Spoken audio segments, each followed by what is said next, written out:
የአማራ ፋኖ ብሔራዊ ንቅናቄ ፖሊት ቢሮ እስክንድር ነጋን ከፖሊት ቢሮ አባልነት አነሳ። የአማራ ፋኖ ብሔራዊ ንቅናቄ ፖሊት ቢሮ ጥር 13 ቀን 2018 ዓ.ም ባካሄደው ስብሰባ ጋዜጠኛ እስክንድር ነጋን ከፖሊት ቢሮ አባልነት ያነሳ መሆኑን አስታውቋል።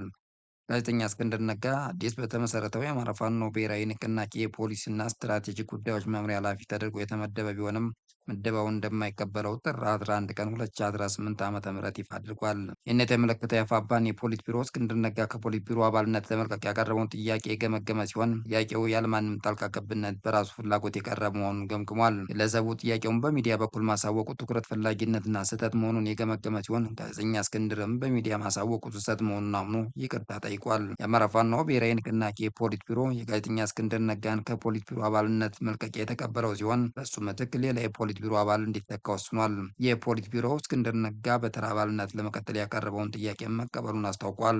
ጋዜጠኛ እስክንድር ከድርጅቱ መመሪያና የውስጥ አሰራር ውጭ በሆነ መንገድ አፋባን የሰጠነውን ኃላፊነት እንደማይቀበል በጸረ አማራነቱ በሚታወቀውና የአገዛዙ ደጋፊ በሆነው የዛበሻ ሚዲያ በኩል ይፋ ማድረጉ ጥያቄ አስነስቷል። ግለሰቡ ያለውን ችግር በውስጥ ተነጋግሮ ማስተካከል ሆነ ከኃላፊነቱ መልቀቅ ሲችል በጸረ አማራ ሚዲያ በኩል ይፋ ማድረጉ ትኩረት ፈላጊነትና አንድነቱን ጥላሸት ለመቀባት የሄደበት መንገድ እንደሆነ እየተነገረ ነው።